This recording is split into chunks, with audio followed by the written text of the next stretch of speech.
started. Roger, 0G, I feel fine. Godspeed, John Glenn.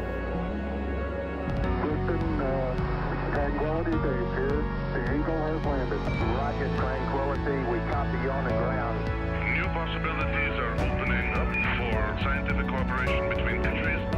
2, 1, 0, 0. Liftoff. Americans return to space as Discovery clears the tower. Discovery, go and throttle up.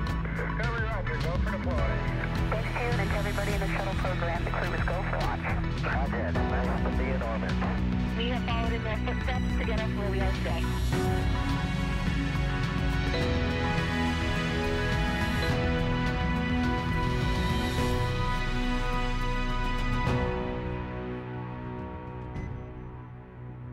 Good morning, everyone. My name is Megan Cruz, and thank you for watching NASA's SpaceX Crew-7 social panel. Crew-7 will launch to the International Space Station this Friday, August 25th at 3:50 in the morning Eastern Time. It's the first time in a single launch that each person represents a different space agency. So you have Jasmine Moghbeli of NASA, you have Andreas Mogensen of the European Space Agency, Satoshi Furukawa, JAXA, and also Konstantin Borisev of Roscosmos. So today's audience here in the room is a group of digital content creators visiting NASA's Kennedy Space Center for a NASA social, is what we call it. They'll get a behind-the-scenes tour, and they're now getting to meet this interesting panel of people I have with me here today. So to my left, we have Tom Engler. He's the Center Planning and Development Director at Kennedy Space Center. Then next to him, we have Kristen Faub, Deputy Chief Scientist for NASA's Human Research Program based at Johnson Space Center. Then we have Luca Parmitano, he's an ESA astronaut, and Sam Testa, Recovery Director for the Commercial Crew Program SpaceX missions based here at Kennedy. So they'll be taking questions live from our audience, but you can also join in virtually by using the hashtag AskNASA, and we hope that you do. Okay, so let's kick things off with some opening remarks. Tom, we'll start with you. Tell everybody a little bit about what you do here at Kennedy. Well, good morning, everybody. Welcome to Kennedy. My name is Tom Engler. I am the Director of Center Planning and Development here at Kennedy Space Center, and our job is to do partnership development with commercial companies and other government agencies, along with performing master planning for the center. And master planning, for those of you that don't know, is the process of planning out the center to ensure that the development we are able to do here on center is within the boundaries of the type of activities that need to occur here and occur in the areas that they need to occur.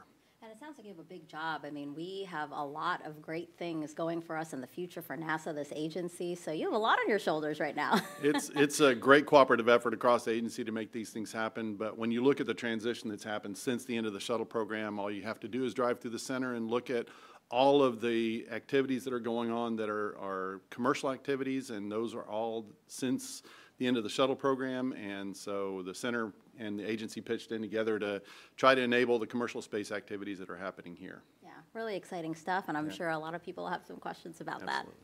All right, so Kristen, you're the, again, Deputy Chief Scientist for NASA's Human Research Program. So tell us about this program and what exciting new research is happening with Crew-7.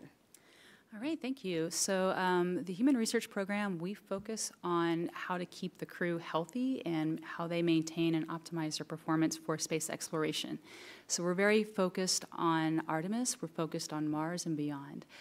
But we're very interested in how we work and do research on the International Space Station because that informs us of what type of risk or what type of hazards we need to think about for space exploration. So one of those big studies that's coming up on Crew-7 is called CIPHER. And what that is actually taking 4 different studies, 14 different studies, and putting them all into this integrated research complement. And so not only do we want to understand what happens to the body in space for duration, so 6 months or maybe up to a year, we can look at the eyes, changes in vision, changes in the muscle performance, exercise, all of the different biomarkers when it comes to bone health or just into overall health in general, but how all of that connects together. So how does nutrition impact exercise? How does that impact mood? what's happening to the changes in vision because of microgravity. So trying to do this integrated science approach. It's very complicated. We have a lot of partners. We actually partner with international agencies as well. And so we're really excited to get this kicked off. Well, we'll have a second person on this with Crew-7, so excited to see what kind of data we come up with. Yeah, it's really important to take a look at this because we know from previous, human research studies that the body does change while it's in space. Yes, absolutely. And what we love for the International Space Station, or just low Earth orbit research, is a great analog for microgravity. You can't really do that for a long period of time on Earth. And so we can look at a lot of different things here on Earth. Isolation, we have different radiation facilities that can simulate some galactic cosmic radiation. So these are unique hazards we have to think about for space flight, space exploration.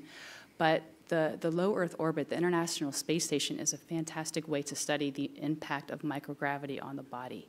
So very excited about this research. Yeah. And Luca knows about spaceflight.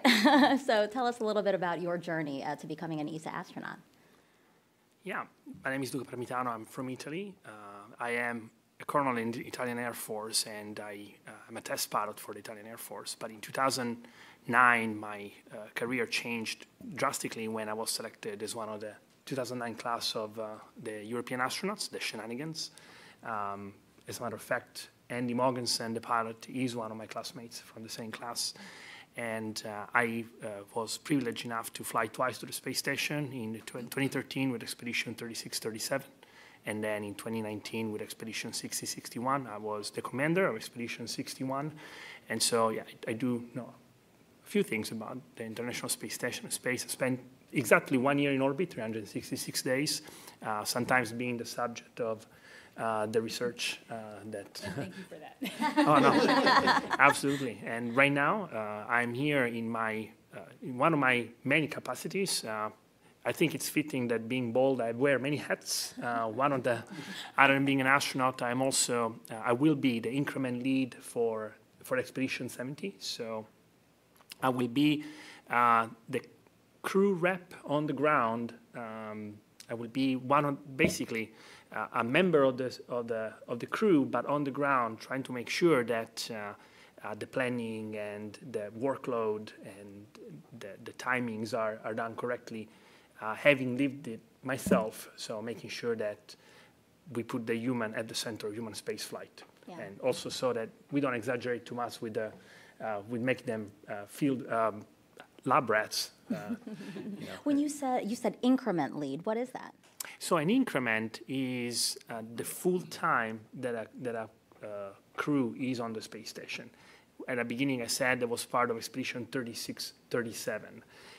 That period of time, which was 166 days, and then 60-61, 200 days, those are increment. And usually we talk about increments because an expedition depends on when a spacecraft goes on the space station and comes back, while an increment is the full time that a crew is on the space station. I understand. Okay, thank you so much. And last but not least, we have Sam. So Sam, talk to us about what you do for NASA's Commercial Crew Program. It has to do with recovery. Sure, yeah. I am the NASA Recovery Director for the Crew-6 and Crew-7 missions. I lead and coordinate the NASA team who joins the SpaceX team when we bring the crew home from the International Space Station. So for Crew-7, we have a team that's on call through launch, docking, and hatch open to make sure that the crew has no issues getting on station so they can start their work. If they were to have a trouble attaching to the docking to the space station and being able to get on board, our team would be called up to bring them home if they had that issue. So we have a team on call here at Kennedy Space Center. And then for Crew-6, for the crew that's currently on station, we have a team that's getting ready to plan and coordinate bringing them home about 5 days after Crew-7 gets on board. So it's really important for you to watch for that handover as well, it sounds like, not just the recovery aspect. Yep, we are paying attention through all of the launch operations, through launch itself. We'll be, several of our team members will be on console for docking and hatch opening as well to make sure that everything is going as planned. And then once that successfully is completed, we'll switch over to Crew-6 and get ready to bring those guys home and back to their families. Awesome. So was I right? Interesting panel? Yeah? Good group of people? All right, guys, so let's start with some questions. So if you just raise your hand here in the room, and we'll get to you. And then we also have the folks online. I'll just remind them, again, #AskNASA. Okay, so right over there, and feel free to direct it to anyone or if it's open to the whole panel. Yeah, so my question is related to everyone, but I'm really excited about Cypher. That's like my favorite program in NASA. But I wanted to know, how do the astronauts adapt to the sleep schedule change? Because it is my understanding that it does take time for your circadian rhythm to adjust. And I do know that when you are in a sleep deficit, that cognitive issues can come up and their decision-making can be impaired. So how do we adjust and correct for some sleep deficit issues? And I also wanted to know, do astronauts dream differently in space? Do you want to start with that? I would have to say that if you ask 5 astronauts that question, you get 6 answers. It's hard to, I don't think you can really define different. I dream differently every night, so I would say that in orbit, yeah, I dream differently, just like I do on the ground. I don't remember specifically dreaming of the Earth or of space while I was in orbit. The same way, I don't remember dreaming more or less of space, or I definitely daydream more about space when I'm on the ground. But I think your question is more about what we dream doing, and I don't think it's different. Now that question is very useful for dreaming, but now sleeping is very different. And I would say that what struck me the most about sleeping is not exactly the part where you don't feel that you're sleeping, but those special moments when you're about to fall asleep or about to wake up. That's when it's really different, because you have a little bit of conscience, but you're still in that sleepless phase, and that's when you understand that your brain is doing all sorts of tricks to make sure that you can sleep and rest. And I don't know if we have time to delve into that, but I can be very quick and say, your body needs a lot of different signals to fall asleep. You have to lay down. You have to feel the mattress on your back. Those are all triggers that tell your brain that it's time to sleep. And instead, in orbit, you can lay down because all the orientations are the same. You cannot have anything to lay on because you don't lay. But your body will trick your brain into believing that. Because I remember that as I was waking up, I felt the pressure of the mattress on my back, but what it was just a sleeping bag touching my skin, and it was enough to trigger that same sensation. And then the moment you realize it, it disappears instantaneously. So that's when I realized that the body is really amazing. It does things that are necessary for you to recover and to have a good night's sleep. And it doesn't take long to adjust. I would say that if you go camping often, if you go trekking, you know that it probably takes 3 days for you to get a good night's sleep in a tent when you're away or anywhere else. It's the same in orbit. The first couple of nights you wake up, you are confused, you take time to fall asleep. Then after 3 days, your body says, okay, this is it. This is how I need to sleep, and it will do what it needs to fall asleep. About the dreaming, I'd say, for me, I don't think it's any different other than always being different. Sorry, long-winded answer, and probably delved into a territory that was different from what you expected. No, I was actually going to ask you, how is sleeping different? So I'm glad you went into that, and I think y'all thought that was pretty interesting as well. So this segues nicely into Cypher, so go ahead. Yeah, so I'm really glad that you mentioned those cues, because that's actually one of the things that we study at the Human Research Program. Is we actually have a whole element, a discipline of subject matter expertise that focus on sleep research. That actually falls under behavioral medicine. And so behavior and mental health is going to be very important for us, both in low Earth orbit, but also for those exploration missions. And so there's a lot of research that's going into the cues, what needs to help with sleep. And so is that lighting? Is that sound? A station can be kind of noisy. And so just trying to have the right cues to help maximize sleep, to help with crew performance and crew health is very important to us. And that also goes into a lot of our other different risks or hazards, or how we need to think about crew performance and health on space, because sleep impacts mood, it impacts team performance, it impacts health, it can impact stress. And so this is definitely an area of interest for us that we study, and we work a lot with our astronauts in trying to understand how best we can understand their experience and what we need to do to help the research so that they are making sure they get the best sleep possible. To go specifically into your question, though, about the sleep shifting, it's just a matter of adjusting. Crews do it differently, if I may. Some crew prefer what they call a slam shift. They basically understand the launch day is going to be a very long day, and they prep for it the same way you would if you know that you're just going to work for a very long day for some reason. And the body can adjust to that. You know, there are ways. One way would be coffee, for example. If you are a coffee drinker, you get an extra coffee and it keeps you awake for a little longer.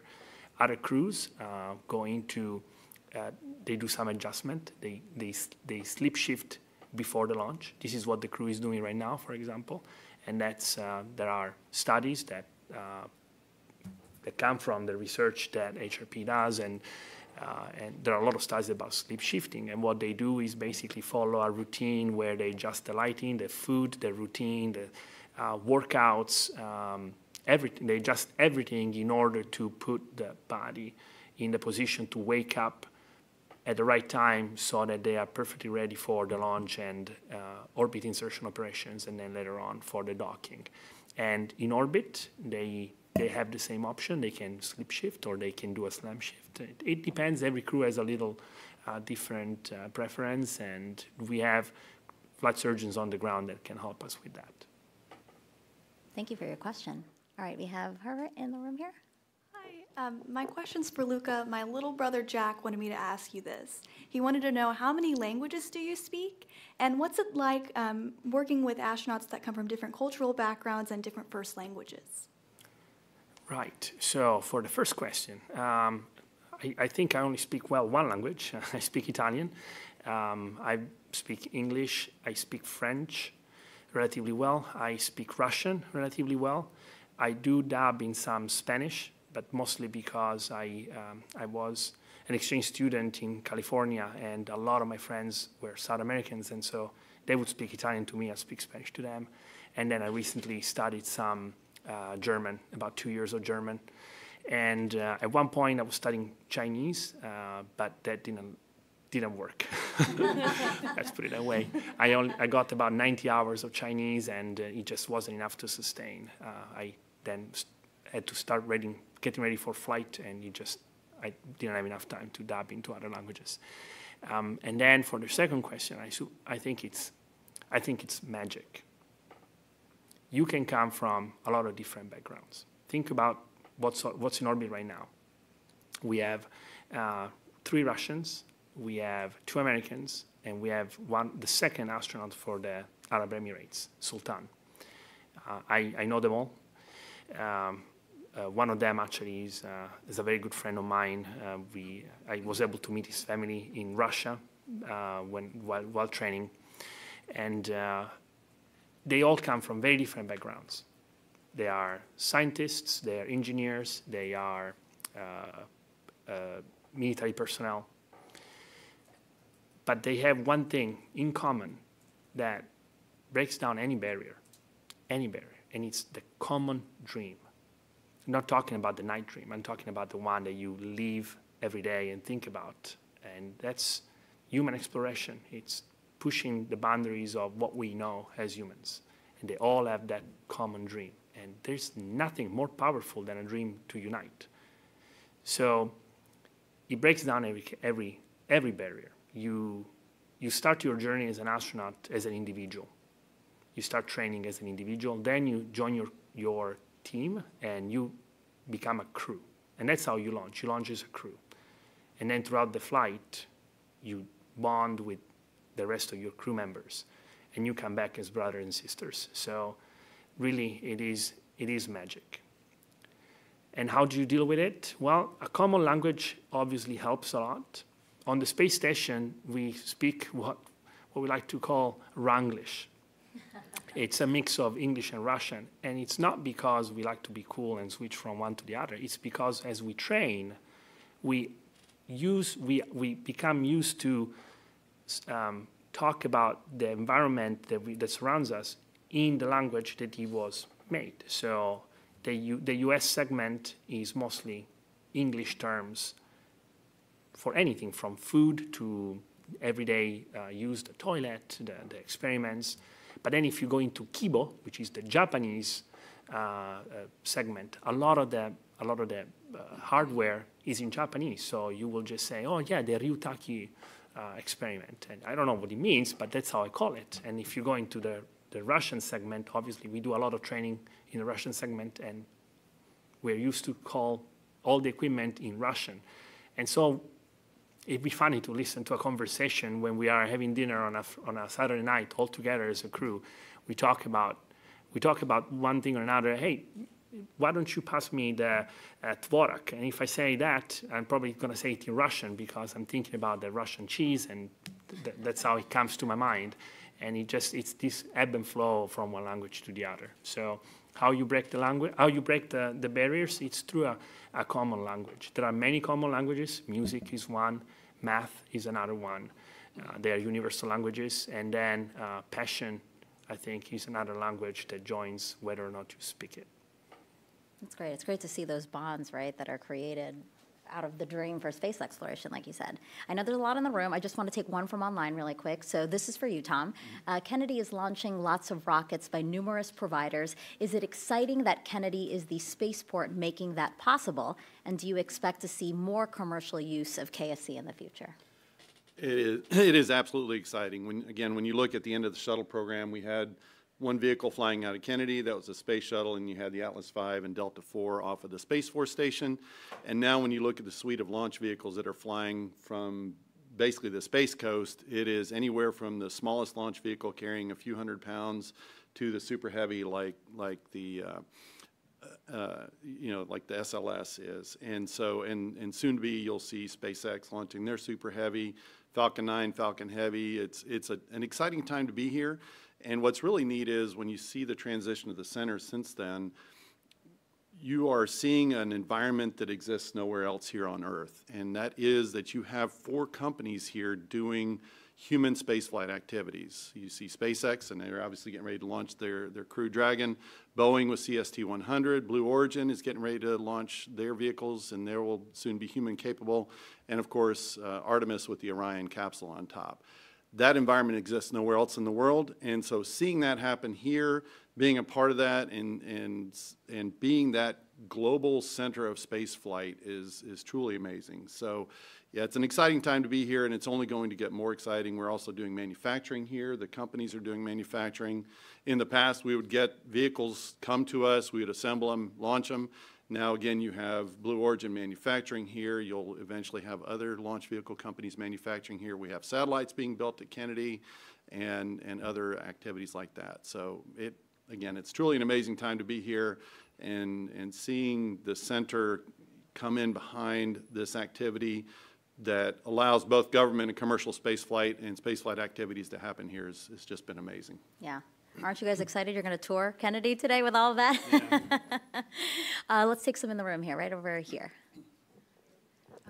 Hi, this question's for Luca. Thank you so much, everyone. My question and curiosity always for space is, it's 2 questions. How does it feel when you're launching, like physically? And then what is your emotional, if you recall, feelings or experience once you were in space? Oh, you better believe that I recall it. It's quite impossible to forget. So, as you know, humans do not feel in a linear way. We just don't. We feel a lot of things at the same time. Even if I asked you, hey, what did you feel the first time you saw the sea? You wouldn't be able to tell me one thing. You would have to tell me about the smell, the feeling of the wind on your skin, the breeze, the salt in the air, so many different things, the light, the sparkling in the water. So it's really hard to describe feelings. What I can do is very quickly take you with me inside the spacecraft. You have to imagine that I flew on the Soyuz, and the Soyuz is very, very quiet right before the launch. It's almost, we listen to some music before the launch, and then it becomes very quiet. And we're just waiting for the signals. We don't have there is no countdown in Russian, but there are some keywords that we expect that tell us that it's about to happen. And there is this tension as the spacecraft kind of sway with the wind. You know something is happening, and you're strapped in. From a physical point of view, you're not moving. But then from an emotional point of view, I remember it felt like being two different people at the same time. There was Luca the astronaut. I had been training for 2 years for that moment, for the launch, and I knew every single aspect of the spacecraft. I knew my checklist. I knew what I had to do. And then there was a 6-year-old Luca next to me. And that was a kid that had dreamed of being an astronaut for 30 years and couldn't quite believe that it was happening. So as soon as the rocket becomes alive, it's this trembling, because you cannot hear the noise. It's behind you, 40 meters behind you, but the vibration travels through the structure, and they hit your seat, and you start shaking with it. And then you have this giant hand pushing you down into the seat, and that's acceleration. It goes through two phases. The first one peaks at 4.3 Gs, so 4.5 times your body weight pressing down on you. It's not a lot, but it's a lot more than we are used to. And then there is a moment of release as the first stage drops down, and you start accelerating again. It's a little less on the second part. And it pushes you up, and again, it's incredibly steady. The launch on the Soyuz is very, very, very steady acceleration, not a lot of vibrations.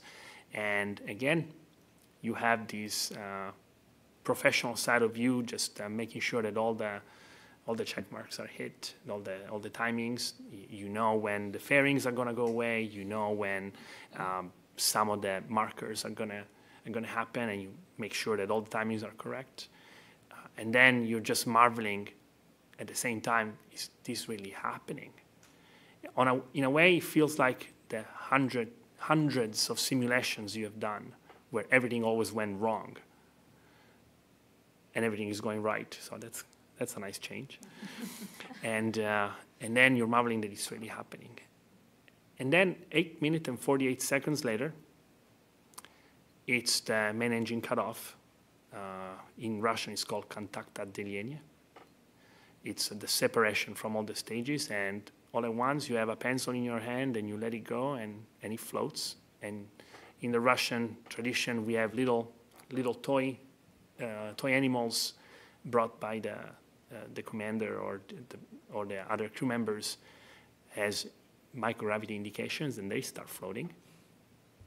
And sure enough, you're in orbit, and it just happened. 8 minutes and 48 seconds. You were at 0 ground, 0 speed, and now you're traveling in 28,000 kilometers an hour, 17,500 miles an hour, and you're 150 miles in the sky. And I couldn't wait. We had little covers for the windows. I took that off, and I looked outside, and I saw my first orbital sunrise. We launched at 1 o'clock in the morning, but 8 minutes later we were in Kazakhstan, but 8 minutes later we were already in Japan. And it was the sunrise. And I cannot describe it because there are no words. Simply, there are no words in the languages that we have developed, because our words describe things that we have experienced. And we haven't experienced anything like that. But I saw it, I turned around, and I saw that my crewmates who had already flown, they were not looking outside. They were looking at me. They were looking at me because I was the only one that had not flown yet. And I saw this big smile on their faces, and I realized that that was the same smile that I had, because it was like this amazing grace and beauty in front of us, and just beautiful. So hard to describe in words, but I hope I took you with me for those 8 minutes and 43 seconds. That's only 8 minutes and 43 seconds. What a wonderful question, and thank you for that perspective. I do want to take one other online. This is for Sam. So as a recovery director, what is the hardest part of your training? Ooh, that's a great question. I think I wouldn't call it necessarily the hardest, but the most challenging and the most interesting aspect of training for the recovery missions is the helicopter underwater egress training that we do over in Houston.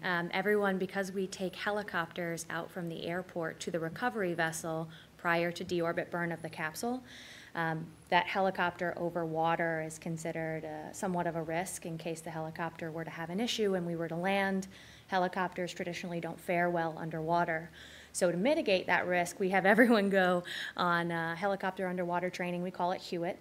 And they basically put you in a very big pool with a rig that looks like the inside of a helicopter. They put you in a life vest with a HEEDS bottle, which has air, almost like a teeny tiny scuba tank. And then they strap you in a seat. They lift you up in this big container, basically at that point. They drop you into the water, and then they flip you upside down. And you have to get out underwater. Yeah. Yeah, so everyone does this, and it's just in case the helicopter has an issue. We've had many, many missions at this point and no problems. Everyone traditionally does fantastic in the training, but it is a challenging day. We spend about half of it in the classroom, half of it in the pool. You have water up your nose the entire time. Not in the classroom. Not in the classroom. You're right, not in the classroom, just in the pool. But it makes the missions, that's really when the mission starts to feel real. It's the first active thing you do that isn't in meetings or things along those lines, getting ready to bring the crew home. So at that point, it starts to feel a little bit more real, and you start to recognize that we're operational now. Wow, that's the first active thing. That's a very challenging active thing to start, but they don't start you off easy. It gets easier from there. Okay. All right, we'll go back in the room here. This one over here. Thank you. Hi, this is a question for Luca. So I'm from Denmark, and we're, of course, following Andy's mission coming up. I wonder why. I don't know why. So you try to be the commander and just a kind of regular astronaut at the space station, and we are really excited for him to become the commander. How is the experience and work life different from being kind of a regular astronaut on the space station and then having to be the commander of the space station? So I would say that it was an incredible privilege, an honor, and a challenge to be the commander on the space station. There are two teams, but there's many, many teams, but operational every day, on a day-to-day basis, you have two teams that work to make sure that everything on orbit gets accomplished. One team is on the ground, and it's called the Flight Control Team. It sits mainly at MCC, Mission Control Center in Houston, and then it's spread all over for other control centers. And then there is a crew on orbit. And it's a very integrated team. As the station commander, you are responsible for the safety of your crew members, the safety of the vehicle, and the accomplishment of the mission. And then the flight director is the equivalent of the commander on the space station. He's on the ground, and he's responsible for the crew safety, the vehicle safety, and the accomplishment of the mission. So how do you have two people doing the same job at the same time? We take care of different things. The commander on the space station is a first among peers, primus inter pares. It's a very old expression. It means you are integrated with your team, but you are responsible for them. And I would say that the main job of the commander, one of the most important jobs of the commander, is to make sure that there is a very open flow of communication. I would say that to make sure that you do a good job as a commander, you have to allow every crew member to perform at the best of their capabilities. And you do that by knowing them, by giving them all the freedom. You are trained as an astronaut, but so are they. Even if you are a flown astronaut, within 2 weeks, everybody has the same experience that you have. So it's being the commander is not like you're issuing orders. You're not issuing commands.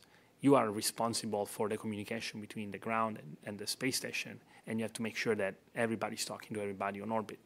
Because, like I said earlier, you get to the space station and you're a crew. But then you're going to live, perform, act with the same people in a very enclosed space for a very long time. You get to know them better than your siblings. I said you come back as a family. That's true, with the same challenges. You're not always happy with your family. You're not always happy with your dad, your mom, your siblings. And you have to manage that. And in order to do that, I would say that there are lots of different tricks. Communication is one, getting personal space, understanding that sometimes you need your own personal space, and adjusting the schedule so that everybody can have that.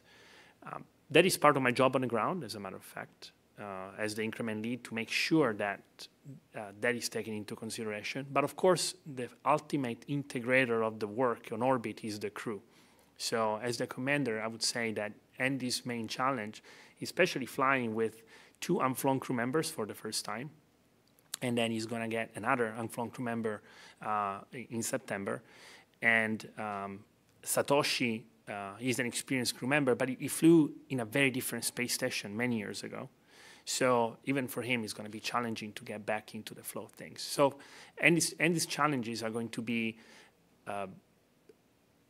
making sure that everybody has the understanding that they have the competence, the capabilities, the talent to perform their job, and they have to do it well. He's not going to be supervising them. He will be the glue that holds it together. So it's a challenging experience, but more on the human aspect than on the technical side. All the technical side is already challenging enough, but they are trained for that. There is no training you can do to be the commander. But knowing Andy, I've known him for a long time. We are classmates. He's a super fun guy. He's quick to laugh with his very quirky laugh, and he loves a good joke. And those are all things that in his personality that will help him in his task as commander. Thank you for that question. Over here. So like most, if not all of us in the room, I grew up just fascinated by space and the space program. And Luca, I loved when you were sharing your story about how during launch you felt like 2 people. You were experiencing it in the moment, and you were also feeling the feelings of 6-year-old Luca. So for the rest of the panel, I would love to know from each of you just kind of what's the first thing that made you fall in love with the space station or with the space program, and what is an experience that you've had now in your career that's sort of taken you back to that moment as a little kid? Like, what do you pinch yourself and say, wow, I can't believe I get to do this for my job? Yeah. I started my love of space and why I wanted to come work at NASA started with my grandfather. He was an engineer and an inventor, and he loved space. He would take me outside, you know, after dinner with the family and point out all of the constellations. And since I was little, that passion of his transferred to me, and I'd always wanted to work at NASA. I can't point out one moment where I pinched myself. I started as an intern, and so I think the first time I ever had to pinch myself was driving over the NASA Causeway. On my GPS, seeing that it said NASA Causeway was just overwhelming at the time, because it was the first time that I had ever been on a NASA center as somebody who was working for NASA. And then driving up to the VAB for the first time was incredible. It's just such an overwhelming building. The amount of awe and knowing all of the history inside of it is just, it's one of those things that you don't see anywhere else. And then now today, when we're going to get a crew home and we're getting ready to get on those helicopters, when you see the capsule re-enter the atmosphere and you see the parachutes come out, you see the splashdown for the SpaceX capsule into the water, and you see the faces of the crew when you open the hatch for the first time. It's hard not to be consistently pinching yourself. I feel like I should have bruises because there are just so many moments that feel surreal in the moment. Like you were saying, you're trained for it, but that younger version of you is right next to you, amazed at what you're doing and the fact that it's real. So I still pinch myself, I think, too. When every time I go onto our Johnson Space Center campus, I I show them my badge, and then they let me in. And that is so crazy to me. I can't believe that still happens to me. And I think that I hope that always stays with me. I hope that I'm always just like, wow, I still can't believe I'm here. So I'm a child of the 80s, and growing up with like E.T., Space Camp, a lot of these space shows that were like kind of really kid geared, and they helped with inspiration on what could be. And then getting older and growing up, one thing that I've always loved about sci-fi and movies around space travel is the diversity that's always included there. Men, women, backgrounds, aliens, it's very diverse. And it also coupled with innovation. And that's another passion of mine, is innovation. How are we looking at research? How are we looking at technology that drives the betterment of humankind? And to me, space research, space exploration, it marries all of those passions together. So the inspiration of just exploration, but then innovation, and then the tolerance and the welcoming of just diverse backgrounds and people coming together for a common mission, I still love it. So I grew up in Huntsville, Alabama, at Marshall Space Flight Center, and my dad is actually is a charter member of Marshall Space Flight Center. He's in that first group of folks that work for Marshall, and so I grew up in that environment. All of my friends, their parents worked in that environment. When I think I was probably 9 or 10, parents brought me down here for launch, Apollo-Soyuz launch, so that was pretty cool. And then when I was 13, I remember my dad taking me out to Marshall as they were doing he was responsible, he was a structures engineer, responsible for Saturn first stage, and then design of the structures for the solid rocket boosters for shuttle, going out to Marshall and seeing an aft skirt for the shuttle program there, and all the engineers were climbing around it, trying to make sure everything was fitting the way it was supposed to fit, that the design they had designed was actually being manufactured properly, and that was just fascinating to me. So started to work at Marshall, actually doing data system design, and then came down here to work actually still for Marshall in the resident office here for the shuttle program. So got to start working with the boosters that my dad helped design. So it was really, really cool, kind of a full circle moment for me. But I have to agree, every day you drive out here, you get to, sometimes you get a little lost in what you're doing day to day. But the thing I always connect with is when I give tours, because people are in here going, this is amazing. And you're right. Yeah, it really is, because this is amazing what we're doing here. Launches, the work that has to go into it, the precision that has to happen, because you cannot make a mistake, and the designs that have to be able to pull all that together, and then the operations team, the recovery, the astronauts, everybody has to work together doing the right thing. And when you think about that machine that is the space program in general, it's just awe-inspiring. The fact that it works as well as it does, and we're able to pull things together the way we do and make things happen and deal with the day-to-day kind of issues that come up and recover those, it's fantastic. It's a great place to be, and again, seeing the growth of Kennedy Space Center over the last 12 years since the end of the shuttle program, again, seeing it change, having the folks at the center adapt to really what amounts to a new mission, both supporting government and commercial space flight. Yeah, it's just amazing. And so, yeah, there's not a day you just don't think, man, I'm lucky, Okay, over here. So this is for everybody, from day-to-day operations in space, also research. Of course, there's lots of training, lots of preparations, planning, can't make a mistake, but is there anything or something that has really surprised you or that you didn't expect to go that way?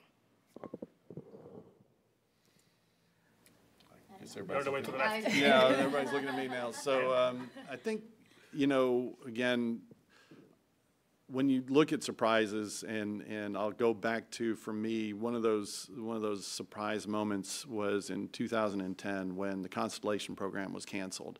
So that was the follow-on program to shuttle for Kennedy, and that was that moment for Kennedy where we realized we had to find a different path for the center. So, you know, I think from a surprise standpoint, and then going through that growing process of working with the center, working with this management team to help transform the center, that's, you know, for me, that's been the last 12 years of my career, 13 years almost now, and being a part of that, and having that surprise, but then digging in and doing the hard work to make the changes as a center, and kind of dragging the agency along with us to become this multi-user spaceport. You know, again, that shows what we can do when we are challenged, and that we're able to transition and do different things than what we've done before. Because, you know, that's what we're doing now is a lot the same, but a lot different than what we used to be as Kennedy Space Center. So it's an exciting time. I'll go back to the example that we've been talking about with Cypher, since that's going to be highlighted. It surprised me at how complicated and complex and how many obstacles and challenges that were overcome in order for Cypher to become real. I've had a past life at other agencies and private-public partnerships, and I know that things can get complicated when you're dealing with other partners. But because of the fact that there's 14 studies here, and so that means that there's 14 lead PIs, but then each investigator, each head researcher has their own team. And then you partner with international partnerships, and then that's just on the research side. That's not including the astronauts and the ISS program and all of the rest of the agency that we have to partner with for this complex research that we need to do. So I was very surprised at how that had to happen and how many years that took for this to become real. But because this is such an important research complement, we really needed to do it. And we're excited that for the first time we can actually really start thinking about that data management and this integrated research study that I think is going to be the future of how we do a lot of our human research. I'm actually going to jump a little bit on that, talking about complexity. I am surprised daily by myself also, and everybody that surrounds me, how quickly we tend to forget how complex this is, how difficult it is to make it happen. We have a tendency, I think it's human, to take a lot of it for granted, and it's not. It's not easy. You see the astronauts. We are normal humans. We are probably some of the most normal humans you can find on the Earth, and that's why we're selected. And we are visible because we are humans, but it's easy to forget that there is an incredible amount of people working behind the scenes to make a launch like Fridays happen. And every day, especially now that I'm seeing from the other side, there are endless operations ongoing before, during, and after to make sure that we can make this happen. And when I say we, I'm talking about all of us, including the public. Your support is indispensable. And your understanding that it's an incredibly complex task is also indispensable. And because the people behind the scenes are so good, they are incredibly good. I get to talk to them every day. Most of my working days, I talk to the best people in the field that do their job. And because they're so good, they make it look easy. They do. But it's not. It's really hard. That rocket that's going to launch on Friday is made of 1 million moving parts. And if every single part has a 1 in a million chance to fail, there's still something that's going to fail. And the people on the ground, they make sure that it doesn't. And even if it does, that the crew is safe. And accidents still happen. I had myself some, I would say, hairy experience, but it's maybe not appropriate. But I had some challenging times in my career. And if I'm here talking, it's because the people on the ground, they train us, they make the spacesuit, that build with their hands, the rockets, all the parts. It's because they're so good. And they make it look easy, but it's complex. And so I marvel that we forget how complex it is and we take it for granted. I can speak from one perspective of somebody on the ground. It is complex, and I think for every mission we spend loads of time planning and scheduling and making sure that everyone is trained and everyone is as prepared as they can be. But every mission, something comes up. It's the name of the game is flexibility, and that's everyone's middle names on these missions. It's finding ways around or through or past the changes that are happening, the things that are coming up. Every mission has something different, and so we make a plan, we execute the plan, we expect something in the plan to go off the rails, and then we make a new plan, and all in the name of bringing the crew home and keeping the joint team safe. So yes, every time there is something that is unexpected, something surprising, something that we end up having to work through, and it's not always the same magnitude. Sometimes it's little things, sometimes it's bigger things. But we all put our best foot forward, and we have that joint passion, that joint mission to bring everybody home safely, to get everybody to space safely.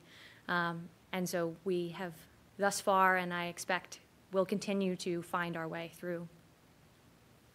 Sounds like teamwork and passion and determination really make the dream work, right? So that's what I took from all of that.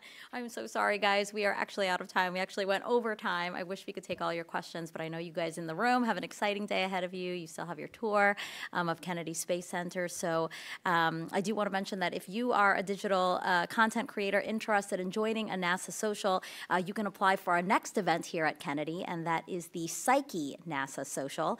You'll see a QR code pop up on your screen here. You can scan that for details or also visit nasa.gov/social. The Psyche mission is scheduled for October 5th and will journey to a unique metal-rich asteroid orbiting the sun between Mars and Jupiter. And we are accepting those NASA social applications now through Monday, August 28th. So again, a huge thank you to the panelists, to everybody in the room here, to those who asked questions online. Remember, we're here for Crew-7, so launch coverage of that will begin at 11:45 p.m. Eastern Time tomorrow, Thursday, August 24th, and you can watch that on nasa.gov/live. Hope you can join us.